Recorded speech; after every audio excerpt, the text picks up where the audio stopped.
Assalamualaikum warahmatullahi wabarakatuh. Bagaimana kabarnya teman-teman semua? Semoga baik-baik saja.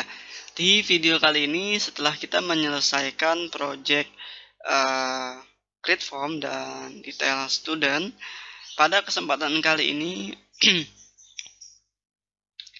kita akan mencoba untuk membahas slide hari ketiga. Jadi kita sudah masuk ke slide hari ketiga ya. Nah, di sini ada navigation. Jadi sebelumnya kita melihat bahwa sudah dari home bisa pindah ke halaman form student, kemudian bisa back juga. Itu semua karena navigation yang sudah disediakan oleh si Flutter. Cuma untuk penggunaan di sini ada yang bisa kita gunakan. Misalnya ada navigasi untuk membuka halaman baru dan kembali lagi, ada navigasi berbentuk name root, ada juga send data ke screen baru, kemudian mengembalikan data ke screen baru, dan bisa juga menggunakan animasi widget ya. Nah, ini yang pertama. Jadi ada push. Nah, kalau si push ini kita biasa kita gunakan pada saat home ya. Dari home ke form student. Kenapa push? Jadi kalau push itu lebih ke screen sebelumnya jadi seperti pause atau nonaktif sementara. Sementara yang screen yang di push itu yang jadi aktif. Nah, kelebihan menggunakan push ini, teman-teman bisa menggunakan bisa mengembalikan si navigasi push itu dengan navigator pop konteks ya. Jadi yang sebelumnya screen home ditiban oleh si screen tambah home student, nantinya akan ketika diklik pop maka akan screen yang tadi jadi hilang ya. Kemudian screen si home jadi baik lagi. Nah, itu ya. Jadi kalau misal push. Nah, ada juga yang push replacement. Jadi kalau push replacement itu misalnya kita lagi buka home, nah maka kalau kita pakai push replacement itu kita ganti screen. Jadi si home-nya ini hilang, kemudian ganti screen yang baru, dan dia biasanya tidak bisa menggunakan navigator pop lagi ya. Navigator pop tidak digunakan. Nah, kemudian ada lagi navigator pop biasanya buat back ya. Di sini navigator pop ini buat back. Nah, kemudian untuk implementasi sebenarnya kita sudah implementasi ya di home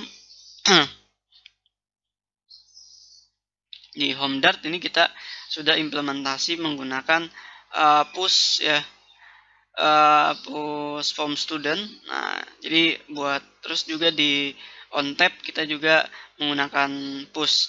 Nah, cuma untuk detail ini kayaknya belum ada backnya ya. Kalau form student kan di sini sudah tadi kita pasang mana tadi? Nah, ini ya navigator pop konteks. Nah, cuma kalau di detail student kayaknya belum kita pakai deh. Coba. Nah, ini ya. Belum ada on press-nya, kita tambahkan. Oke. Untuk edit sama delete nanti aja ya. Oke, kita sekarang coba shift R. Kemudian kita lihat di sini ada 5. Kemudian kita klik back. Udah berhasil belum? Nah, udah berhasil ya. Kemudian coba tambah. Jalan-jalan. Kemudian Fuadi. Nah, ini sudah ada fokus node ya. Nah, oke. Rapi.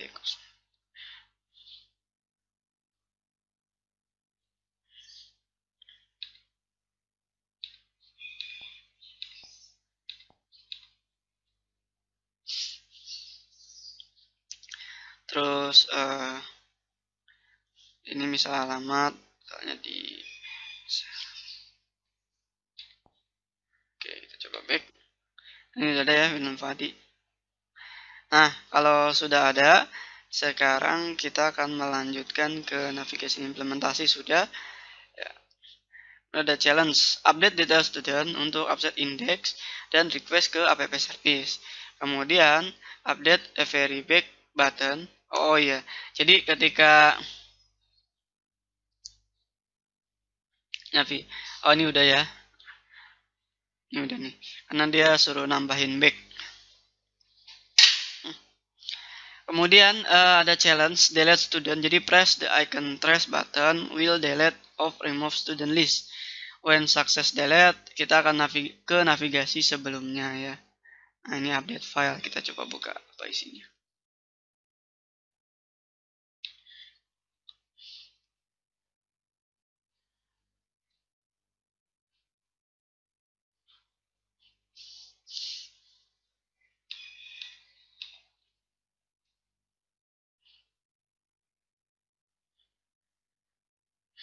Nah, di detail student ini kita bikin delete student by ya, index widget. Oke.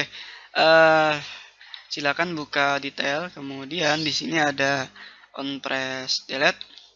Kita akan menggunakan navi apa namanya? pp service ya. Kemudian delete student by, di sini kita kasih misalnya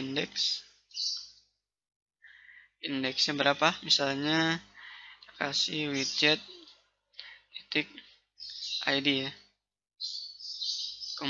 kemudian kita kasih navigator titik pop context. Nah, lalu kita coba kira berhasil nggak.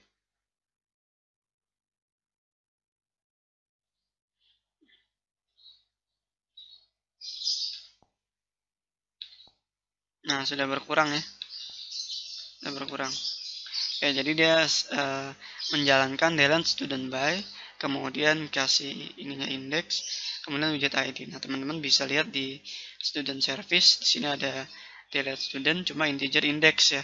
Kalau teman-teman mau ubah bisa integer id, bisa ya. Kemudian dia delete repository, delete ya. Di sini ada student repository, kemudian delete. Nah, di sini student remove out index. Oke, seperti itu untuk delete. Kemudian ada set state, dia use asynchronous way, itu dapat dipanggil lagi sebagai callback function.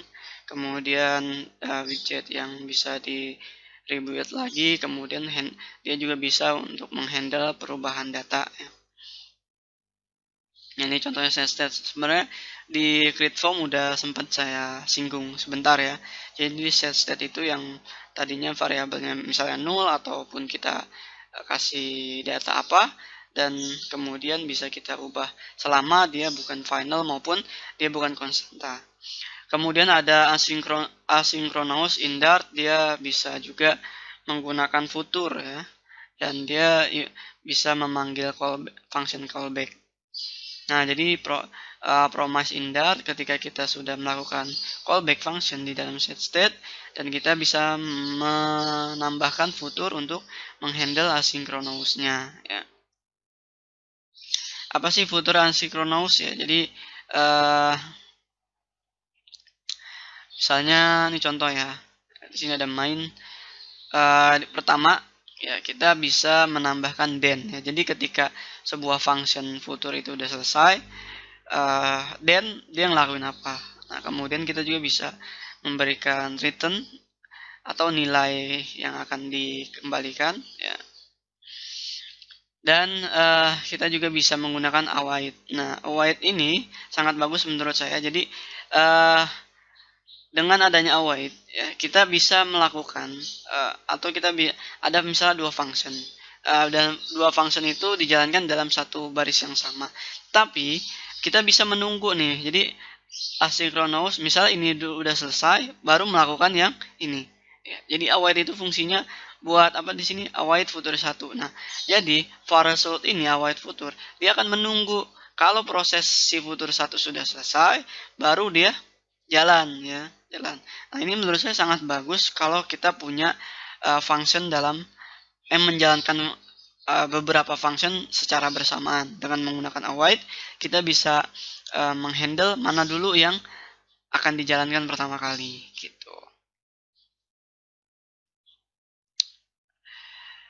Oke, kita sudah masuk ke dalam SQLite dan untuk masuk ke sini kita akan lanjutkan pada video berikutnya. Semoga video ini bermanfaat.